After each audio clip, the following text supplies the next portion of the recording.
One thing you will see in abundance in the wetlands in the spring is last year's cattails and this year's new sprouts.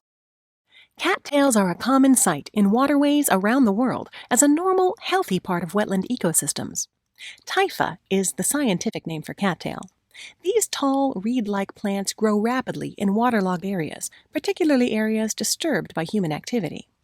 Cattail multiplies quickly from wind-transported seeds or genetically identical copies grown from existing roots. It's well adapted to watery environments. Plants can grow in waters up to 6 feet deep, and a special air ventilation system transports oxygen to the submerged roots and rhizomes. Here in Michigan, we have two different types of cattails, the narrow-leaved cattail and the broadleaf cattail. There's a few different ways to tell what you actually have. So the broadleaf cattail tends to have leaves that are about an inch thick. If you find a narrow-leafed cattail, their leaves tend to be a half-inch thick. The other thing that you're looking for is the actual what you call the cattail part, or what most people call the cattail part.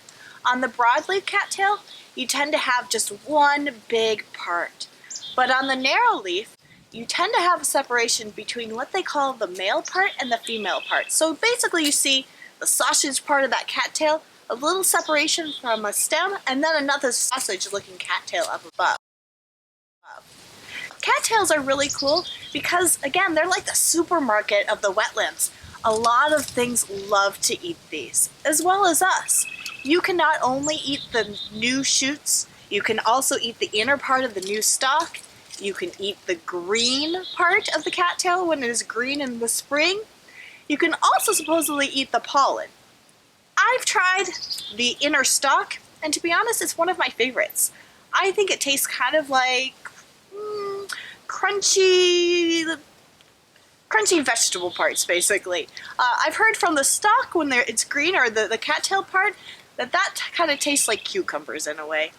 Cattails are also really cool because this fluffy part that you see up here that's coming off, during World War II, we used that fluff along with fluff from milkweed seeds to actually stuff life vests.